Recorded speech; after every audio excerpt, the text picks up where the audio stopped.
Welcome to the February 8th. Thank you, Dan. So that's what it says like in here.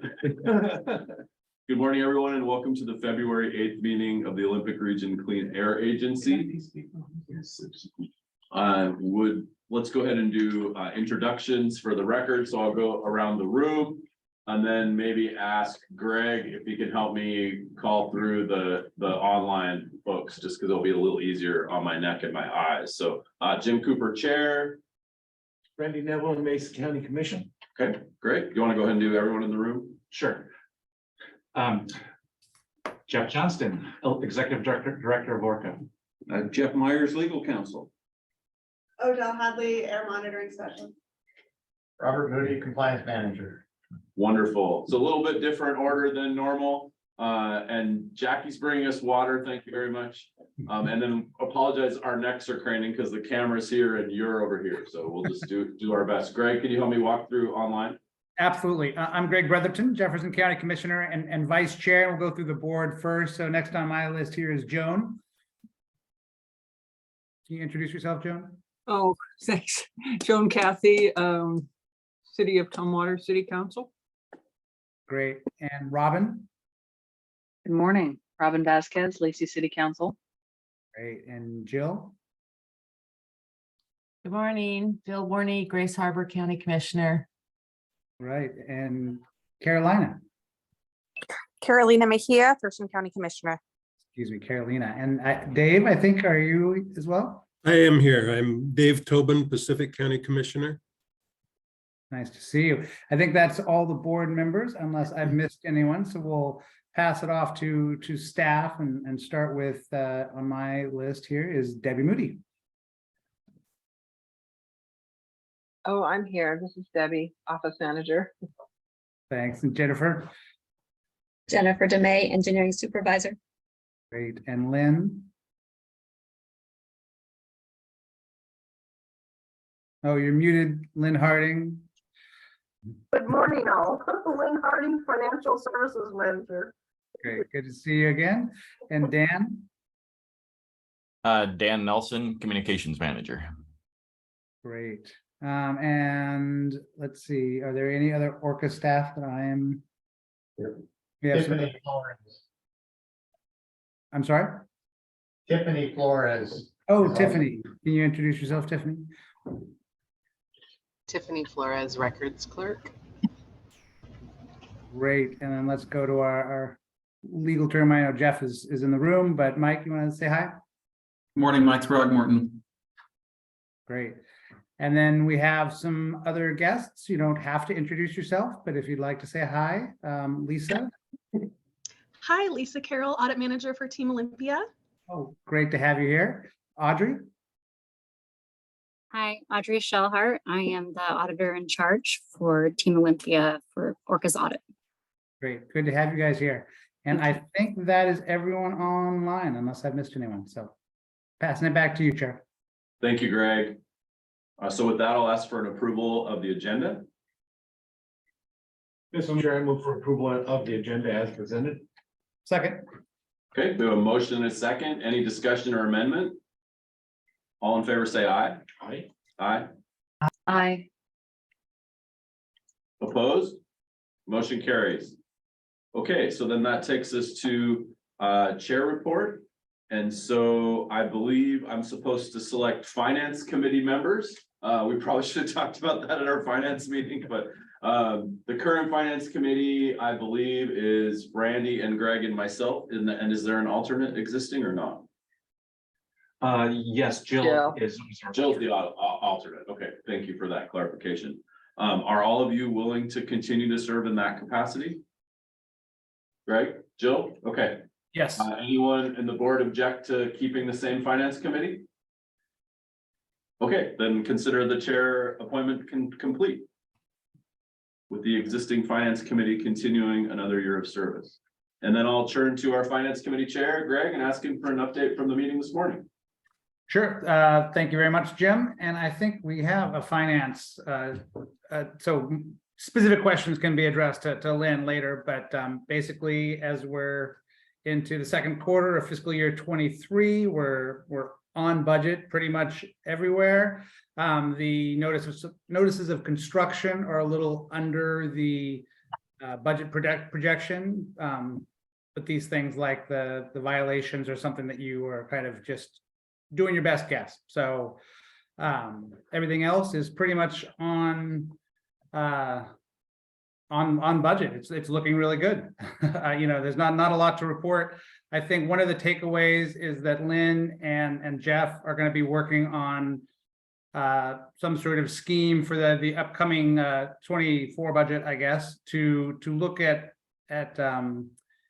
finding a way to give authority to the executive director while still maintaining, accountability for things like the OLIMAP project and special projects. So there's a couple ideas have been thrown around, and we're going to get a proposal back from Jeff and Lynn about that with the budget.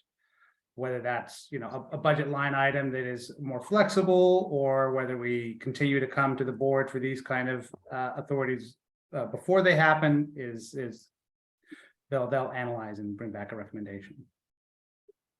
Is there anything else that Randy or Jim wanted to shine light on from our meeting?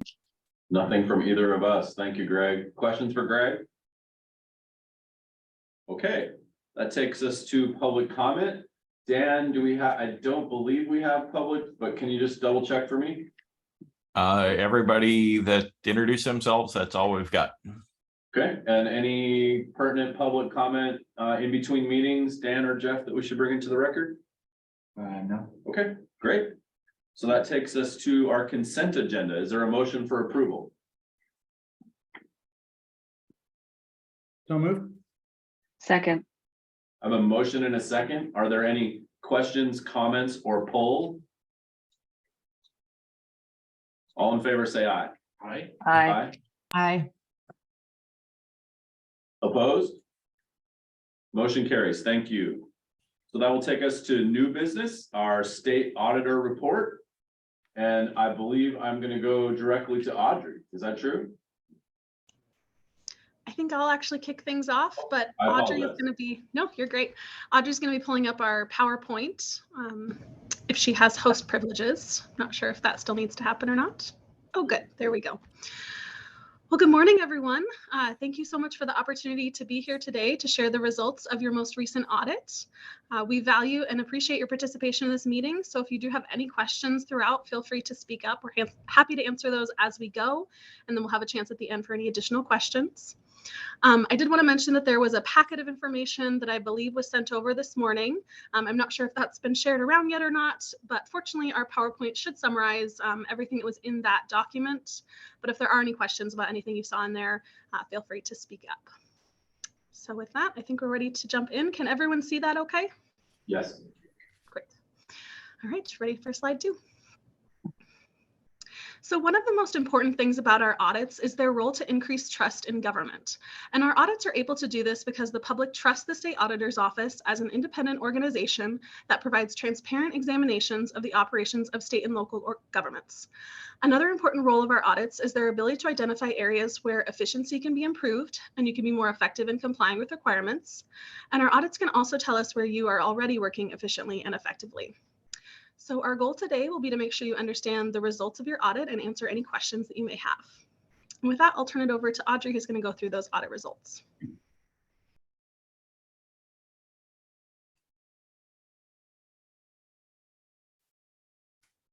I think you're muted, Audrey. You're muted. Got it. Sorry about that. Thank you, Lisa. And I'm pleased to present the results of the accountability audit. For the agency, we conducted an accountability audit that covered July 1st, 2020 through June 30th, 2022. The purpose of the accountability audit is to determine whether the agency complied with state laws, regulations, contracts, grant agreements, and its own policies and procedures. In addition, these audits look at whether in general, the agency has adequate controls to safeguard public funds. Under the heading Results in Brief, you will see that our audit found the agency's operation complied with all material respects with applicable state laws, regulations, and its own policies, and provided adequate controls over the safeguarding of public resources. It's a mouthful, but in brief, this was a clean audit No audit findings or management letters reported, which speaks to the overall controls of the agency has. For your reference, these results are also detailed in your packet. And let me just add, while I can, that, so again, we did get that late or shortly before the meeting. And so, but now Debbie has attached that to the agenda. And so if you want to review those materials, you can bring them up for those of you that are remote, or if you want to look at them afterwards. But the full audit report is now linked to the agenda. I'm sorry, Audrey, go ahead. No worries at all. This next slide covers the areas we reviewed. In order to select the areas for further review, we used a risk-based audit approach to identify those areas that are of higher risk for non-compliance, in addition to required areas to assess. As part of our audit planning, we use a variety of information to identify risks for further testing, including performing analytical procedures over payroll, vendor, and expenditure data. One area of focus was a review of your payroll system, which is a significant source of the expenditures. We found the agency has adequate controls over the payroll process, and employees are paid in accordance with approved policies with no issues noted. For accounts payable, we gained an understanding of the agency's process to see if the agency had adequate controls over electronic fund transfer disbursements, which are a higher risk for fraud, along with other safeguardings in place and policy. We found that the agency has adequate controls in place and follows their own policies. And with that, are there any questions about the accountability audit? Okay. We also conducted a financial statement audit for the period of July 1st, 2020 through June 30th, 2022. The objective of a financial statement audit is to issue an opinion as to whether the information included in the financial statements can be relied upon to make decisions. We are pleased to report that we are issuing an unmodified, clean audit opinion on the agency's financial statements. This is the opinion you want to receive and provides the assurance that the financial statements are stated fairly and are materially correct. It is also important to note that the agency has elected to prepare its financial statements using the cash basis method of reporting, authorized under the state of Washington through the BAR's manual. This method of reporting is utilized by many local governments due to its simplified reporting requirements. However, we are required to disclose in the report whether a local government chooses to report their financial statements under any other reporting method other than US GAAP. As a result, we are required to issue a second or dual adverse opinion, noting that the authority has chosen not to report under US GAAP. Additionally, our audits are conducted in accordance with governmental audit standards. Those standards also require that we gain an understanding of the agency's internal controls or processes that it goes through to prepare the financial statements for audit. We are pleased to report that we did not identify any concerns in the agency's processes that are required to be brought to your attention. Lastly, audit standards also require us to consider compliance with applicable laws, regulations, contracts, and grant agreements, where non-compliance could affect the fair presentation of the financial statements. You'll see that in your report, it indicates no instances of non-compliance that were material to the agency.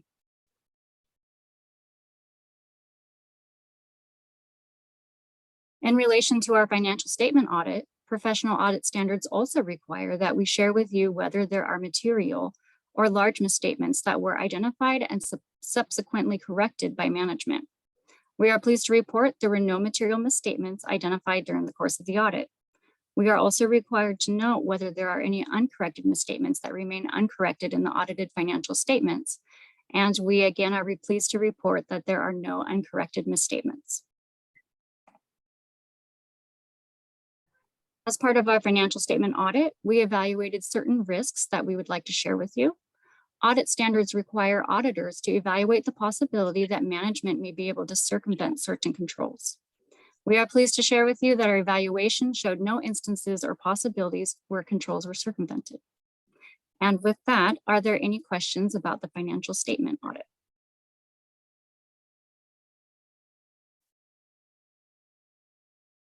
Onto the air operating program. The objective of the air operating program audit is to demonstrate the fiscal accountability of the AOP program. For engagements performed for local pollution control authorities, the Department of Ecology agrees upon specific procedures to be performed at the local entities and acknowledges the procedures are appropriate for its purposes every 2 years at the time of its AOP agreed upon procedures engagement. No exceptions were found as a result of applying each of the procedures. You may review agreed upon procedures performed and the results of the applying procedures detailed in your exit pack. And are there any questions on the air operating permit program agreed upon procedures? And before we wrap up our presentation today, we would like to thank agency management and officials for their assistance and cooperation during our audit. Specifically, we would like to extend our appreciation to Lynn Harding, Audit Liaison, for her timeliness and accessibility. She is clearly very knowledgeable of ORCAA's systems and a valuable member of the ORCAA team. With that, I will hand the presentation back to Lisa. Thank you, Audrey. So I have some more good news to share. Your audit costs are in alignment with the original estimate that we shared at the beginning of the audit. The next audit is scheduled similar timeframe, late 2024, early 2025 timeframe. We'll be doing the same 3 audits for you, the accountability, financial statement, and agreed upon procedures. And an estimated cost for that next audit has been provided in the exit packet for your budgeting purposes. And lastly, your reports should publish in the next 1 to 2 weeks. If you've not already signed up to receive notifications from our office about when your reports publish or other news and alerts that we periodically share, we do encourage you to sign up. The web address to do so is on the screen as well as in your packet. And we'll be sending out a customer service survey when those reports publish as well. That will come to Lynn, and Lynn is welcome to forward that on to whomever might have feedback for us. We appreciate hearing ways that we can improve our services as well as what went well for you throughout the audit. And that concludes everything that we had prepared to share today, but are there any questions that we can answer? Can you take down your presentation so I can see the room? Mm-hmm. Great. Questions from in here? Okay. Questions online? Okay, I have Robin, go ahead. It looks like the next full audit isn't until 2025. Is that accurate? Unless, of course, our income exceeds $750,000. So we are on a 2-year cycle for ORCAA. So it is normal that we would come back in about 2 years. But if you do have federal expenditures of over $750,000, that would trigger the need for a single audit or federal grant audit. So if that were to happen, yes, we would be back sooner. Okay, and Jeff or Lynn, have we ever come close to that number? I'm guessing not, but. No, we haven't, not yet, Robin. It would be nice in a couple of years if we could. So I would have no problem with that, but no, we've not. In fact, it's interesting. I just got my request from the Department of Ecology asking if we have exceeded or close to the 750, and we're quite below that at this point. Thank you. That's the first time I've ever heard a finance person advocate for a single audit. Any other questions? Great. Well, on behalf of the board, I just want to say thank you to the SAO and your team. Really appreciate you doing this good work, and really, I think, giving auditors a good name in transparency and accountability, along with a strong partnership. And never once have I seen this relationship as adversarial at all, and that's exciting to me, and just want to ask you to pass that along to everyone on your team. Thank you. Great. We appreciate that. Thank you all for your time. I think Audrey and I will go ahead and log out, but thank you very much. Bye. Thank you. Bye. Okay, so that takes us to director's report. So we're going to jump right to Robert. Told to be quick. This is awkward here, but I'll come over here. So good morning, welcome all. Mr. Tobin, I understand that you're new to the board, so what I'm going to talk about will probably go over your head right now, and I apologize for that. The tab B5 in your packet has the compliance report. Yeah, that compliance report has inspections, complaints, permits that we have issued in the last month. Of particular use to use the last 2 pages, it talks about how to interpret those results. If you, or certainly if you have questions, just give us a call. I do have, so in that packet on page 8, I think it was, in the complaint section, there was a wood stove complaint that's in there that is worth just bringing up to the board to talk about real quick. It's a short story, Jim. So yes, ORCAA is an enforcement agency, but sometimes the formal path is not the right answer. So education does work, and this story kind of illustrates that. We had a complaint come in December. We went out, it's wood stove smoke. We went out, knocked on the door, nobody was home, took some pictures of the stack and sent the person's property owner a letter that said, you have a problem, and here's the pictures of what we saw. They immediately came into the office and talked to us. Met with one of our inspectors, and were provided with educational materials, a description of what may be going wrong in their case, and a moisture meter to measure the moisture content of their fuels. There's a state limit on it, and what we saw tended to indicate wet wood. So that was why we did that. We thought all was okay. Well, it wasn't. We got another complaint this month, which is what shows up in the record. We did another drive-by. There was not sufficient evidence for an enforcement action. But we contacted both the burner and the complainant and went through the series with both of them over what's going on. And it appears, at least for now, the parties can coexist. The bright side to this story was the complainant has purchased a purple air monitor, which you hear Odell talk about every month in her presentation, to keep an eye on what's going on in his neighborhood. So I did go look this morning. It was not on this morning, but he has told us it is online. I think Odell has seen it in the past. So that is what I have for you this morning. I don't know if you have questions for me through the reports. There's a whole lot of stuff there, so. If I could just chime in, so I asked Robert to talk a little bit about this because I thought it was a great example of, the initial emails we were getting from this person who was complaining were very upset. But through working with him, working with his neighbor, again, as Robert talked about, support through Odell, helping him get his purple air sensor set up. And then so the difference between the first email and the second and the last email were night and day. So again, I thought this just showed a good example of how we try to work with folks in our community to ensure that they can breathe clean air. And so thanks, Robert. Good story. Thank you. Questions for Robert? Okay, thank you, sir. Thank you. On the paper agenda, so I have to click back and forth. Sorry about that. Jennifer. Good morning. Good morning. I'm going to give an engineering manager update for Mark, who's not here today. If you want to look at the engineering report, it's on tab B6 in your packet. This lists all the notice of construction, air operating permits that have been either issued. Those above the bold line are the ones issued since the last board meeting, and then the others are permit applications that are still pending and being reviewed. I did want to point out that we did issue one of our air operating permit renewals since the last board meeting. Simpson Door was issued on January 24th.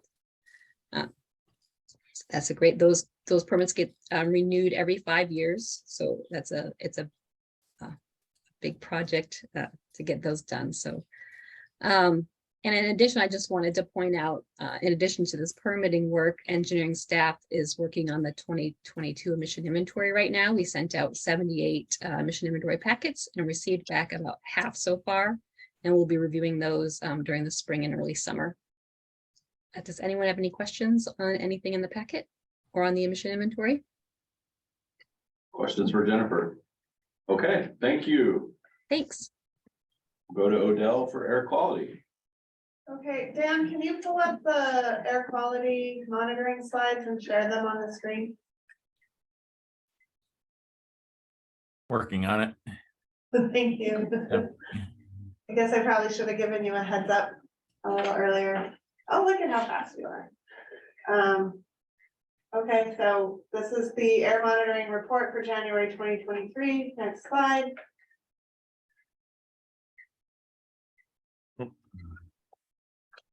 The air is swell.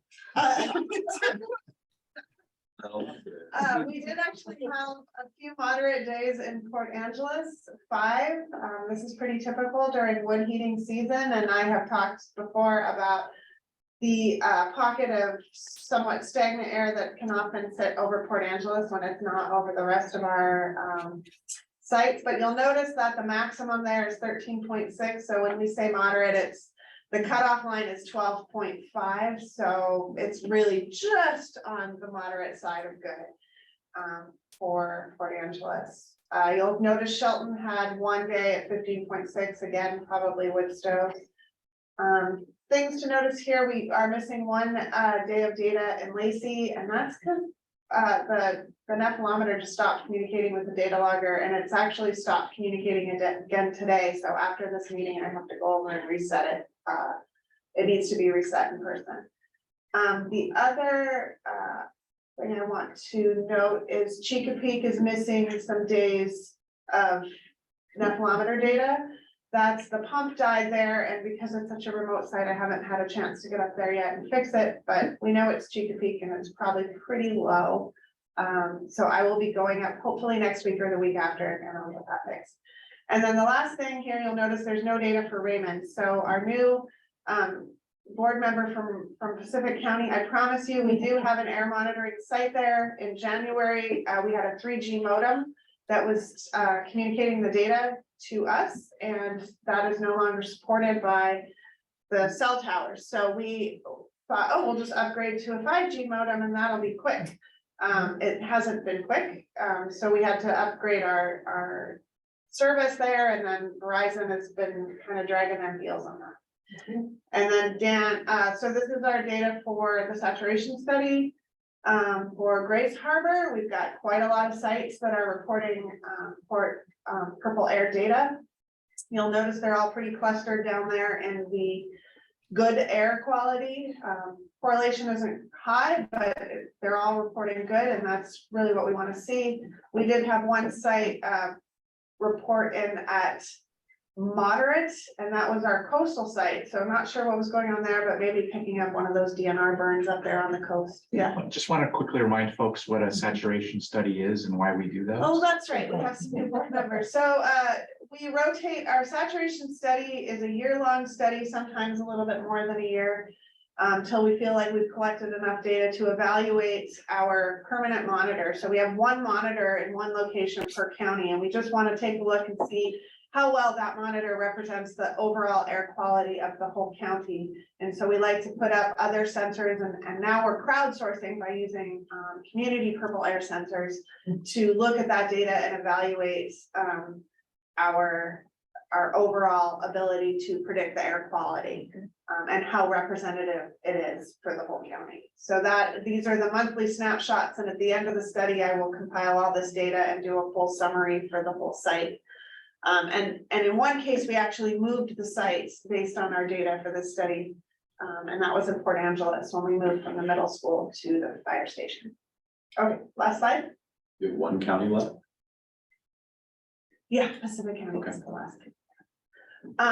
So this is just other monitoring news. I did one site visit to Chesapeake in January. That pump died 2 days later. I was sort of irritated.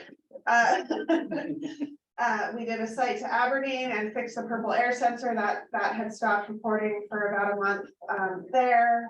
We did a quarterly site visit to Port Angeles. That purple air sensor has stopped reporting. We also like to co-locate, I should back up. We also like to co-locate the purple air sensors with our monitors to provide guidance to the public who use them on how to use the data and how well they compare with our data from our state monitors. We are waiting. It turns out the purple air sensor is working just fine, but the fire station has a new IT system and they're waiting to get their guest Wi-Fi up and running. And so when that gets up and running, we can hook onto that and be able to communicate that data again. Saturation study, showing you the updates, that continues to go. And then quick updates on the art project. I've been working with Shelter One to design our new trailer, and so getting those specs in is kind of exciting and fun to design that and really custom make that for what we need. And then I've also been working on the request for proposals for the site cleanup work, which will entail removing of the old structures, grading the road, preparing the site, and hauling up the new trailer and installing that in site. So that should be going out in the next couple of weeks, and we'll have that open for a month or so for request for proposals. So that's coming up. And that's all to do with the Chica Peak Observatory. Yeah, so that's all the ARP, the American Rescue Project or plan. Thank you. I should know what ARP stands for, and that's the money that we got through that grant cycle to upgrade our site there. So I think that about covers it, unless you have any questions. Okay, Thanks, Odell. thank you, Odell. We'll go to communications update from Dan. Okay, so we'll start with, I guess, last month's work by you folks on our rule revision for recreational fires. You passed that. We've been working on that since that revision was passed. Lauren did get our paperwork filed with the code revisor's office on January 31st with an effective date for that revised rule of March 6th. Excuse me. So we will be now working on outreach and making sure that we're getting the word out about burning responsibly. We're not going to do a big push saying this rule's in effect now, everybody can have a fire. Rather, we're targeting actually all of our counties, saying if you're going to have recreational fires, here's the way to do it. So I know I included some materials, draft brochures. We've run these by a lot of our partner agencies. I need to find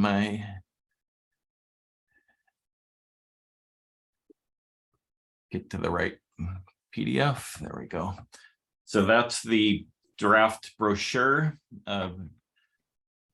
Again, working with our partners, with fire departments, we've run it through all of our fire chiefs, seeking their feedback. We've had our staff look at it.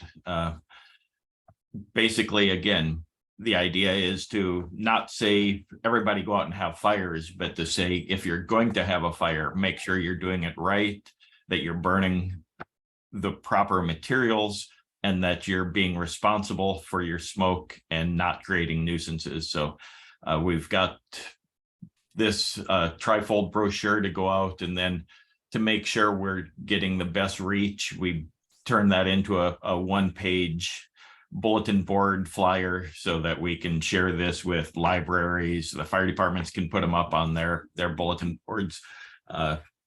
Homeowners associations can put it up on their community centers, whatever. But again, these materials are useful and valid for every community in our jurisdiction, not just for the Lacey, Olympia, Tumwater cities that are affected by the rule revision. So this actually, the revised rule spurred some good efforts to get more outreach to our communities on this. So hopefully it'll appease or alleviate any problems that may be out there and make sure people are doing what's right for that.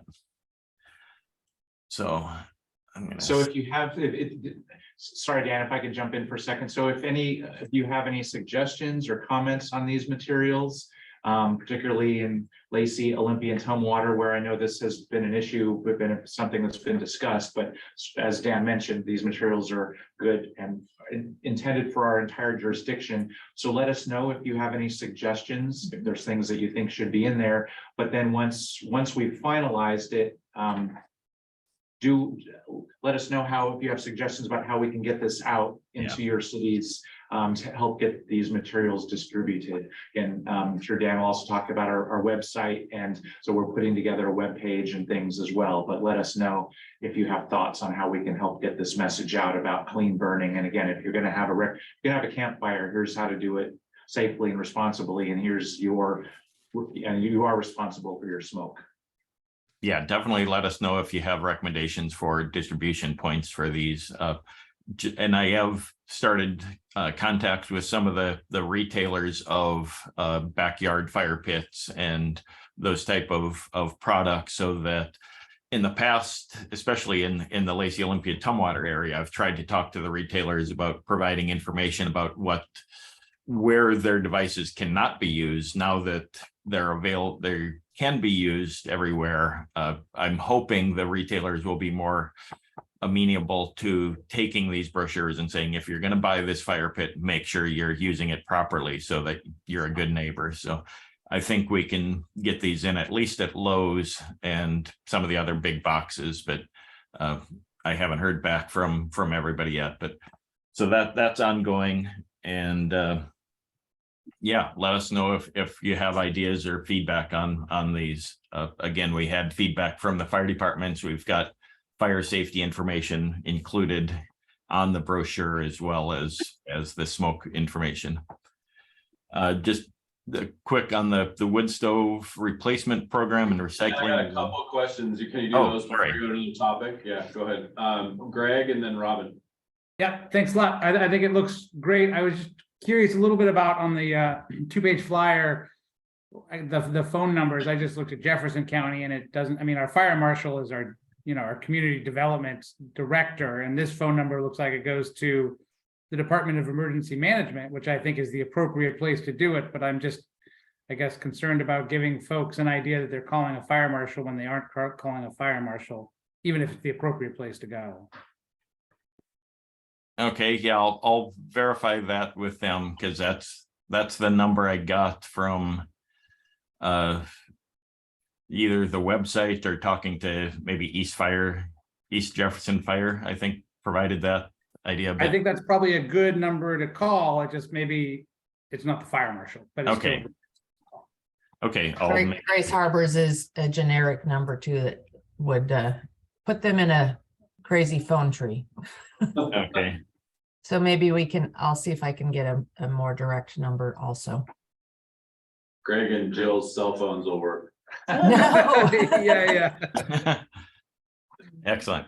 Okay, Robin. Great feedback. Just wondering if we've thought about also offering some of the home and garden stores, not just Lowe's, but like the Olympia farm and feed store in the middle of Thurston County, and Bark and Garden, places where people go. Yes. Because folks that maybe this is a weird bias of mine, but I assume people who are out there shopping for plants and gardening may also be the ones having fires in their backyard or hosting barbecues. And so maybe that's one more way to get the population of people who we want to see these flyers, seeing them. Yeah, great idea. And I did have Bark and Garden here on Harrison in mind. I know they've got a bulletin board, and I think the one, I can't think of the name of the facility down by the airport off Rich Road area, but the barn, I think, the barn nursery. So yeah, great feedback. And we will be at, as I mentioned last month, we will be at various home shows this spring, Jefferson County, Port Angeles, and then the Olympia Master Builders in Lacey at St. Martin's in April. And that's a place where, there's a lot of contractors set up that are showing patio fire pits as products they can install. So I will make sure we have a big supply of these and ask those people to hand them out to all their clients as well. Just one observation from me, Dan, and you guys can use what works best in your opinion. For me, a campfire is when my neighbor at a campground pollutes my air and I don't have any control over it. And so I don't know if that means the same thing to everyone burning a fire in their backyard. And so to me, that reads like it's focused on a narrower population than our target audience by using the word campfire, but I could just be missing something. So, I mean, yeah, we've struggled. Recreational fire doesn't necessarily mean anything to anybody. It's kind of a bureaucratic term. So we've kind of gone to using campfire or fire pit. Yeah, I don't know. Yeah, that's why I said it the way I did. I know it's challenging, and to me, I think the rules around any fire are similar. Just using the word fire might be enough. Well, there are specific things about a recreational fire, no burning of yard waste and whatnot. So we want to make sure we do differentiate. And yeah, as Jeff said, there's toss up of whether we use recreational fire, which is in the legal language, or campfire, which is more common parlance. When I did a presentation last month to a local scout troop, they did not recognize what a recreational fire was, but when I said you can have a campfire in your backyard if you do it right, they knew exactly what I was talking about. Yeah, and I would say that's true of anybody that's ever been camping, and unfortunately, that's not everyone. Greg? Yeah, I mean, just to brainstorm to this particular string of conversation is maybe a quick definition, reference to the RCW or wherever we get that recreational fire definition and equate it with a campfire, so you can continue using what I agree is the popular vernacular. Cool. Good conversation. Anything else on that one before Dan finishes the report? Go ahead, Dan. Okay, so just a quick note on the wood stove recycling and replacement program. It's going well.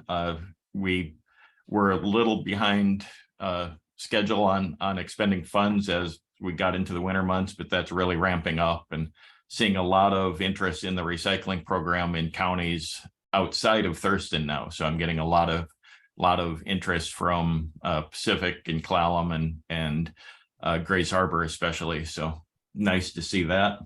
And then the big daddy of my projects for the past 8 months has been the website renewal, relaunch and revitalization of our website.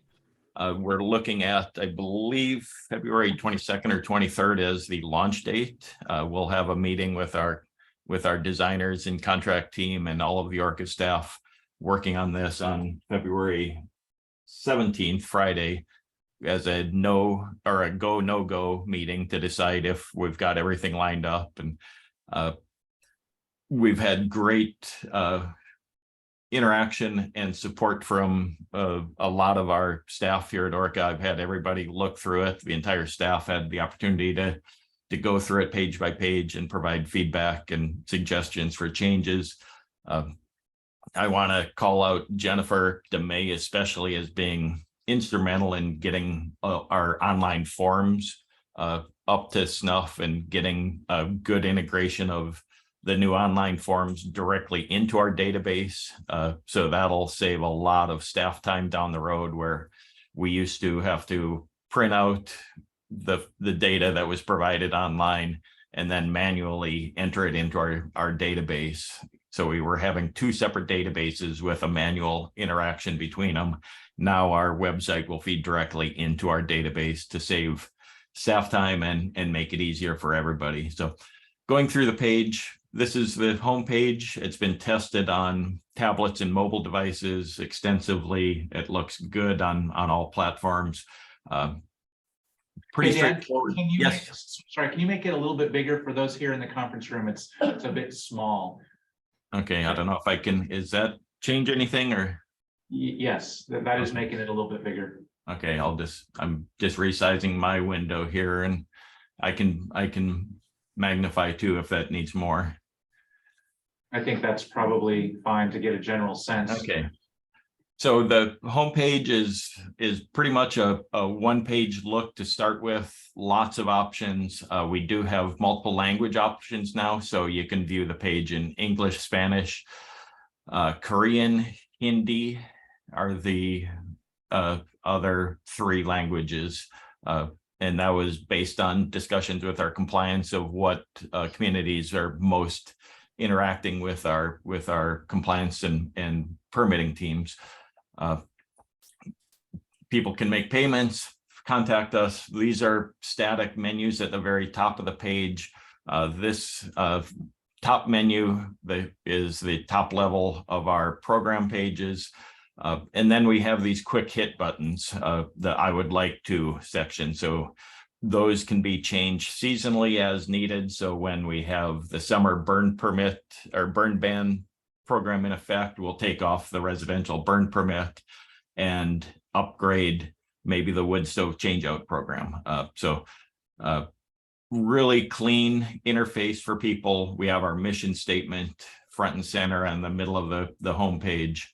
And then as you get into each program, these top level pages all look similar. Air quality is a great one for us now. We have our air quality, and going back to the homepage, you can see our air quality is shown right on the homepage. You can select by county, and the site will drop a cookie so that when somebody selects Jefferson County as the first time they're at their site, when they come back, it'll default to Jefferson County, but they can always go in and select the ones they want. And some of these, as Odell mentioned, Thurston County is not reporting right now, so you're seeing the no data. But again, going to the top level pages, then you get into the program description, some quick hits of where to go. And then once you're there, then you can see menus of that whole section and see the other things that are going on within the program. On the permitting side, again, same thing. One nice thing we're going to be doing is all of our notices open for public comment and whatnot. Those are all going to be seen here. So you'll be able to see all of the public hearings and notices in one spot. This is a new one that just came in. So here's one, notice of construction that's open for public comment.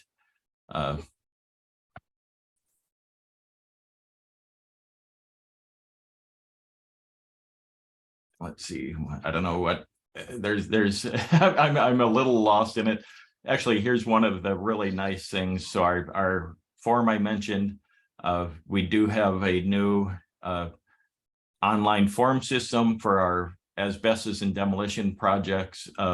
We combined 3 different forms into one with some conditional logic, so that when people fill out the form and they get down and say, well, this is going to be a asbestos project as well, it opens up more data fields that they have to fill in. If there's no asbestos there, it closes those off, and they can click just the demolition and open up those data fields.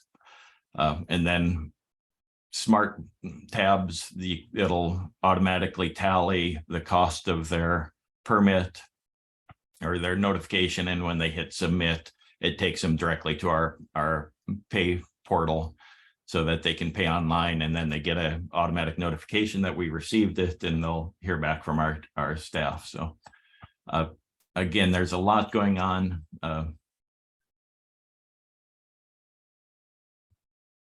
Our public records pages are complete so that people can find what they're looking for, hopefully pretty simply, and again, can always come right back to the homepage simply and easily from that top menu.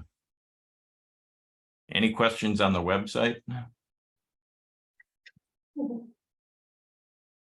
I will note, we had really good news yesterday. We finally met our lead designer face to face. She came down to Olympia and met with Jeff and I and Debbie.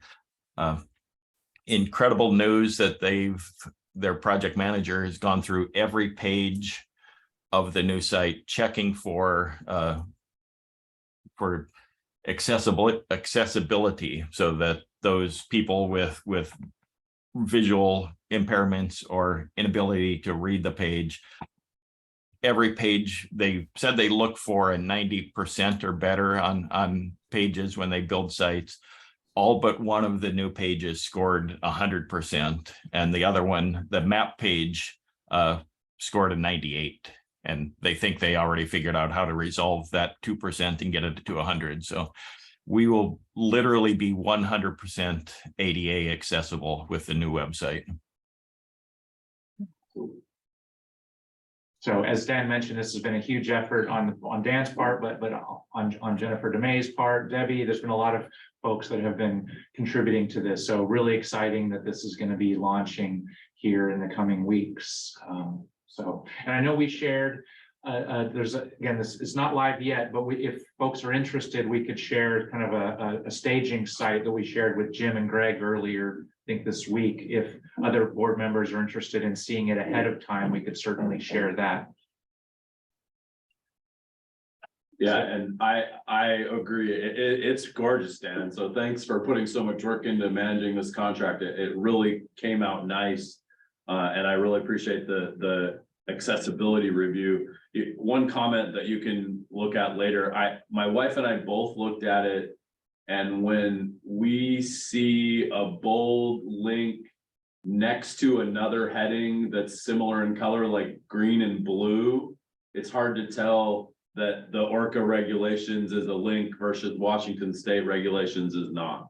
So without an underline when they're bold, that was hard for me from a place to see what was a link or not, but I'm only one person. So. Okay, yeah, that I'll pass that on to our designer. I know there is a hover tag there, so any link that you hover over it gets the underline. But yeah, I'll pass that on. Do that on a tablet. I don't know how to hover on a tablet. So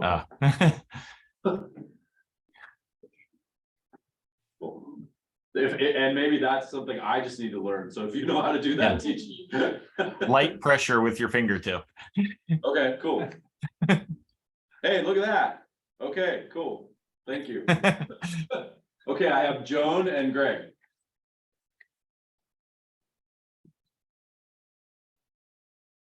Greg was actually first, but I'll butt in. Okay.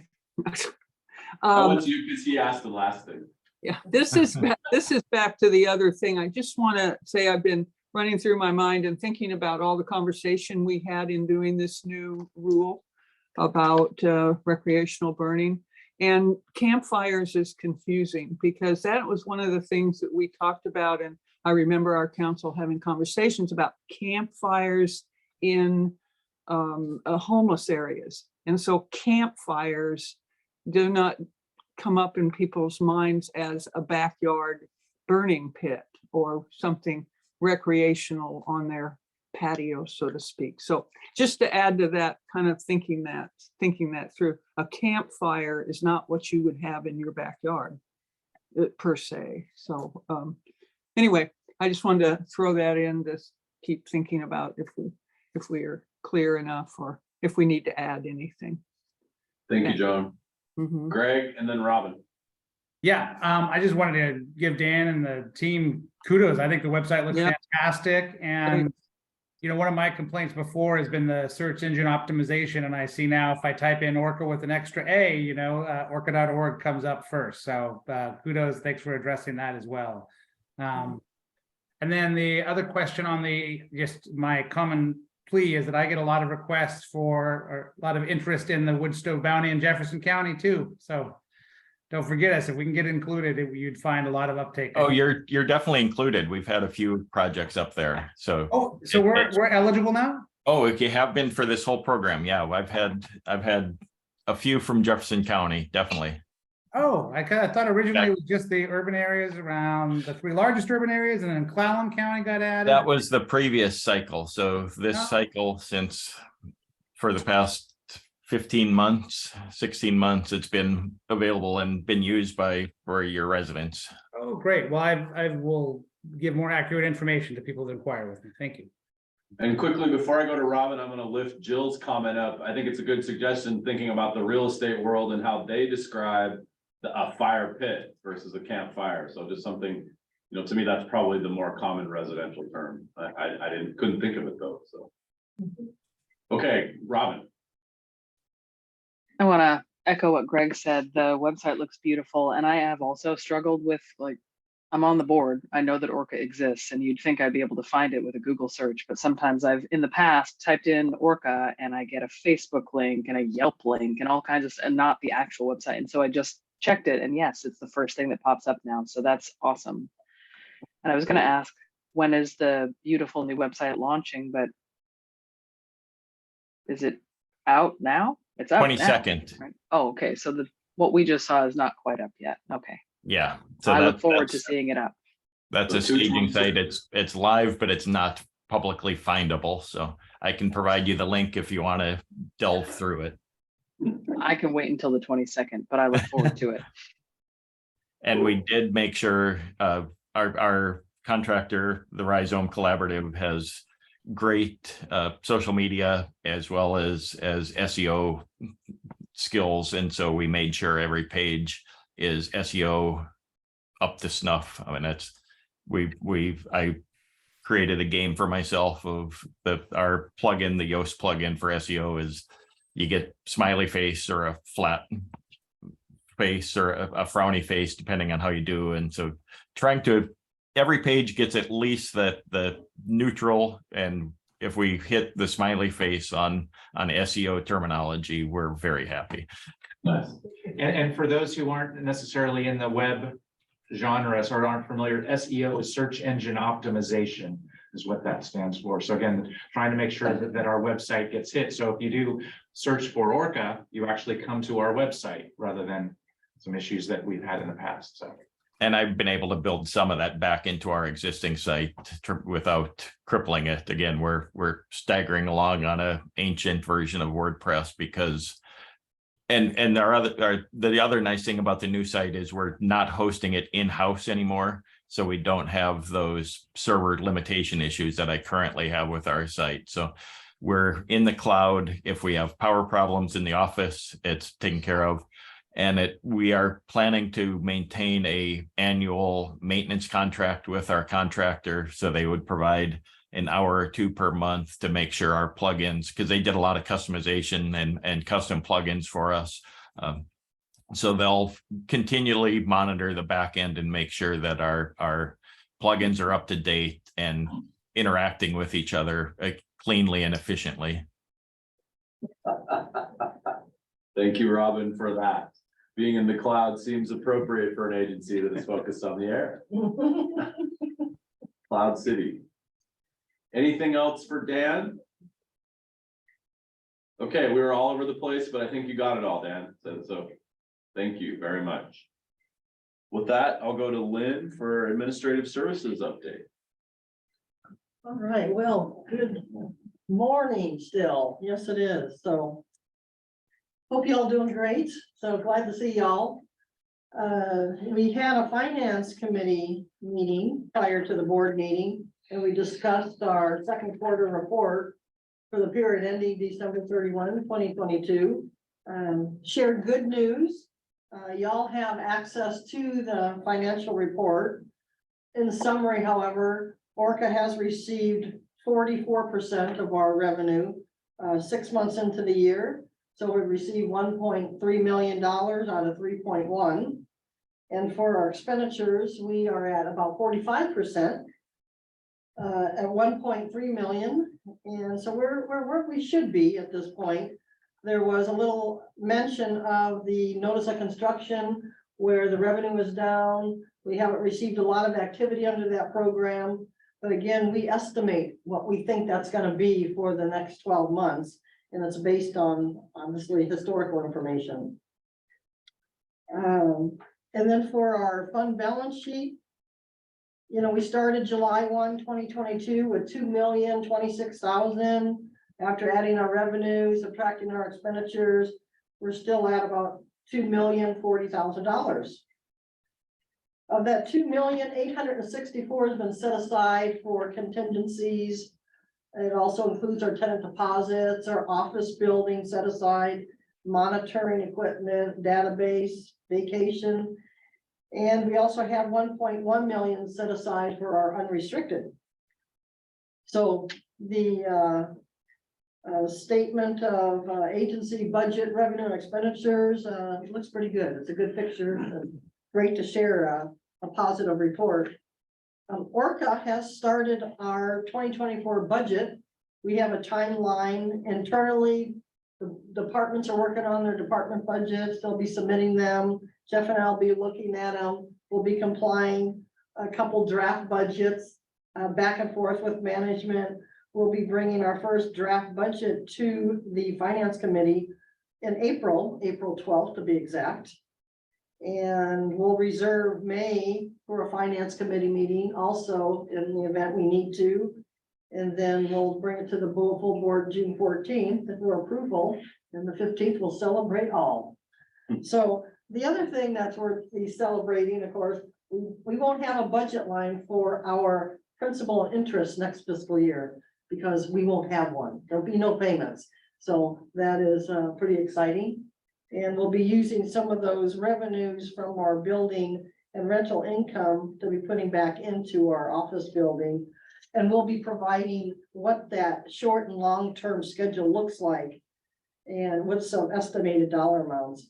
And with the fact we have our landscaper slash, grounds maintenance, we're able to utilize our employee for minor issues that happen during the ownership of our building. And then we still have to go out for bid for plumbing, electrical, so but let's see, what else can I share with you? The SAO audit, it was a great audit. It was great working with the SAO. They got some great staff there. I utilized them during the course of the year. Hey, they got the expertise, just go right to the top, ask away. And same way with the attorney. I utilized Jeff as well during the course of the year. So other than that, hey, it's a good time here at ORCAA. So, and I want to also recognize our wellness committee. We got a great wellness committee, Debbie Moody, our office manager, and Aaron Manley, our engineer. So, and myself. So we try to make it fun and pleasant and exciting coming to work. Yeah, the wellness committee set up a well-equipped wellness room upstairs that we have now, so that's getting good use. So if anybody here in the building wants to go up and see our wellness room, you're welcome. So, yeah, it's nice. It's a small office that it's got some hula hoops and some jump ropes and some weights and a workbench and all complimentary of our wellness budget that the board approves. Thank you. And with grants we received from Association of Washington Cities. So. Did you say hula hoops, Lynn? I mean, what? Did you say hula hoops? Oh, hula hoops. Oh, yeah. I'm the hula hoop queen of Missouri. So for the next management updates, I want to see everybody with a hula hoop. I would like to see some pictures. Because I'm not there in person. I like to see the wellness. Be careful, you're stretched over the HR line. Right. Well, that's all I have to report, and I'm happy to entertain any questions. Questions for Lynn? Don't work in the office under the wellness room. Okay. Well, we tried that and we heard it. Thank Great. you. With that, we'll go to Jeff for our executive director update. Okay, well, great. I just have a couple things. You've already heard about a lot of the work going on around the agency. Just like to again thank Lynn and Debbie and Jackie and everybody in the agency that's part of getting the clean audit from the state auditor's office. So that's great. No findings, no management letters, just a clean report. So that's great. And the nice things that they had to say about working with us and how well the agency is run. So that comes from a long period of time where folks are paying attention to the things that they need to pay attention to. So thank you, Lynn and Debbie. Let's see, we talked about the website launch, talked about finishing up our rulemaking. So those things have taken a lot of time. Also been working with Lynn on the salary survey work. So we'll be meeting with the personnel committee in a couple of weeks to talk about that. And then that'll come back to a joint meeting of the personnel committee and the finance committee on March 8th. So, but I'm excited about the work that Compensation Connections has been doing on our salary survey. So we'll be sharing that more broadly with the board here in the next couple of months. just mention that yesterday was an exciting day for our admin team here in the office. A truck pulled up and shredded 21 boxes of materials. So since Tiffany has been on board, going through materials, just getting caught up, archiving things. So 21 boxes disappeared yesterday. So that's exciting. That's amazing. Boxes of lower risk for your public records. Exactly, Yeah. exactly. Of documents that were past their retention schedule and just needed to get out of here. So. And of course, this is legislative session. Been kind of following that. We're in a 90-day session, lots of bills in play. Last count over 1,500. There's just a few that we're watching. Nothing I was going to specifically mention today. Again, once we get through, well, the first cutoff is later this month. If things are still in play that will have potential impacts on ORCAA or our work, I'll plan on briefing you probably in March. But so unless there are any questions about anything you've heard legislatively, then I think I'll just leave it with that. And I think that's it for my executive director report, unless there's anything else that folks are interested in hearing about. Questions for Jeff? Okay, so we'll go now to the other Jeff with an update on 350 Seattle. As you may recall, the 350 Seattle case is a lawsuit that was brought by several citizens groups against each of the air pollution control agencies. And it alleged that the board is required to sign off on permits and issue the permits rather than the agency's professional staff. ORCAA has a rule which specifically authorizes and requires the executive director to sign off on NOC permits. The claim, we met with a motion for summary judgment that ORCAA and Southwest Clean Air filed to claim that they did not have standing in order to bring this type of lawsuit because they didn't suffer any real injury. There wasn't a harm that could be redressed by the court. The claim was that these groups had taxpayer standing and that that the court should just allow standing because it was a public interest matter that the court should go ahead and decide anyway. The Court of Appeals issued an opinion on the 31st of January, which affirmed the dismissal pursuant to ORCAA's motion. So the case is still pending. It can be appealed to the Supreme Court one last time, but I don't think it's very likely that the Supreme Court is going to grant review. The Court of Appeals opinion was unpublished, but it went through the law on standing and when you can bring a declaratory judgment action and when you can show taxpayer standing.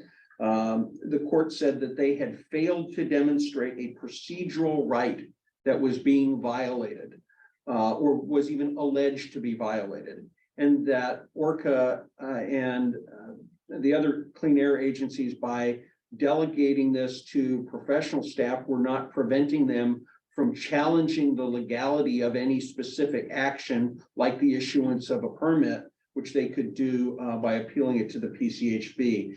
The court also noted that there is a pending appeal, the liquid natural gas appeal up in Tacoma, that is pending before Division 2 of the Court of Appeals. And the court, because that issue was teed up and pending before another branch of the Court of Appeals, so that we're not going to exercise the public interest exception and just hear this anyway. We're going to wait for a case that actually does have standing and see what the Court of Appeals does then. I think there's one interesting thing that the court does say in its decision, and one reason why we should pay special attention to this liquid natural gas appeal. The court said that the public interest exception doesn't apply because of this pending case, and that in this case, one applicable state statute either does or does not permit delegation of permitting authority. And once an appellate court decides that issue, every clean air agency in the state will be bound by it. So Division 1 is expecting that the liquid natural gas appeal is going to decide whether or not agencies can delegate to professional staff rather than the board under the Clean Air Act.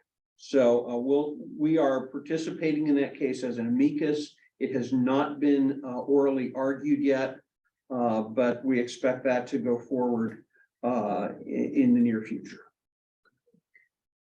So any questions about the 350 Seattle case? Questions for Jeff? Okay, thank you, sir. Thanks, Greg. So Jeff, you mentioned that's not going to be published, but we are moving to actually. We are considering a motion to publish, and that would allow it to be cited as precedent for the standing rationale that the court discusses, because it's a very thorough and really clarifies some unclear concepts about what standing tests apply and how to apply them in this kind of situation. So we think it should be published. We're discussing that with other air agencies as well. Okay, great. Okay. Any other questions? Robin, go ahead. This isn't a question related to the 350 case, but we're in good of the order, so this is a different thing. Go ahead. I wanted to ask the question about our work plan. Oh, and I just closed it while I was trying to open it. But we talked about the website during today's meeting instead of the meeting in March. I'm wondering if we're going to be taking more time during the agenda in March to review the new ORCAA website. If not, because maybe we're ahead of schedule, could we lift up conversation about the board retreat to the March meeting instead of the April meeting? Sure. Let me actually, so Dan. I don't know if that'll work or not. Can you pull up the board work plan? It was linked to the bottom of the agenda. I think under the date for the next meeting. Yeah, actually, and maybe I can just, I think, Robin, when we talked to Jeff about his performance evaluation, that's one thing that's gonna get delayed in our work plan. Like, we just aren't in a place to be there by April to even have that discussion with the board. Yeah, because one of the main things we're going to talk about there is the strategic plan, which has been pushed out a little bit, right? So Exactly. Yeah, I see those as the same. yeah, I had been assuming that the conversation during the board meeting was just to schedule the retreat. So I don't know when, maybe we want to pen even landing a date for it until we know more about the progress on the strategic plan. Yeah, I think that makes sense. And then we can have, Jeff will talk to us in executive session today, and then we can make sure we do a public update on that work plan item. We have a more clear thought. Yes, yeah, absolutely. And it's your question about the March. Yeah, I think, I don't know, I'll talk to Dan, and certainly if you all think needs to be more discussion about the website, but he kind of went through that today. So maybe in March, we'll just be able to let you know how the launch went and talk a little bit through it, but I probably won't need to spend a lot more time at the March meeting on the website. So yeah, this, yeah. Okay. Go ahead, Rob. I was just going to say, or maybe we could review the board work plan. Yes. Yeah, there you go. Yeah. Okay. Good question. Anything else for the good of the order? Just want to bring back that campfire issue and question you guys had and just make a comment on it.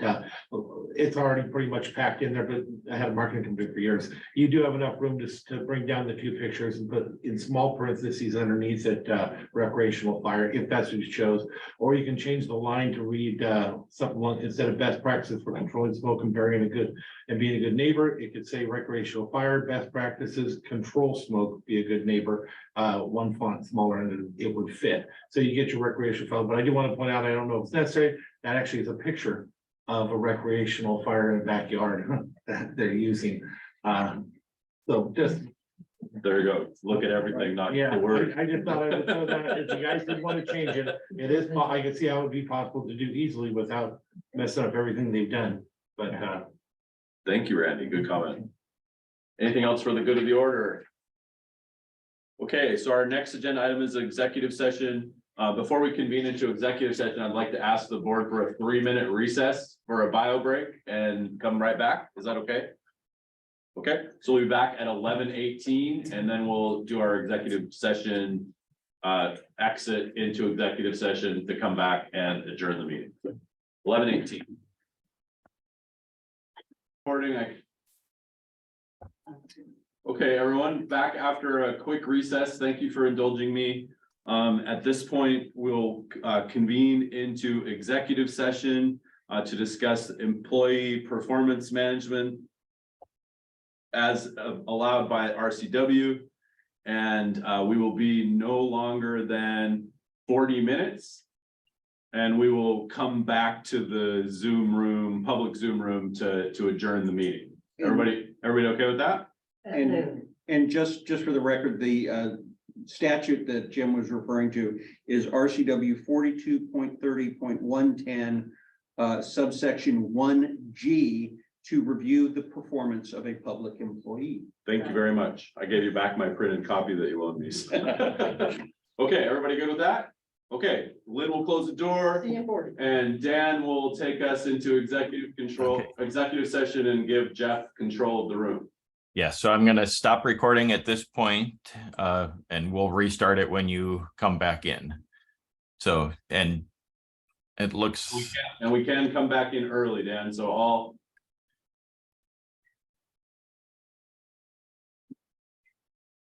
Okay, hello, everyone. This is the return from executive session of the Clean Air Agency Board. And we are here to adjourn our meeting, having had a successful executive session. Any comments for the good of the order before we close? Meeting is adjourned. Thank you, everyone. See you next month.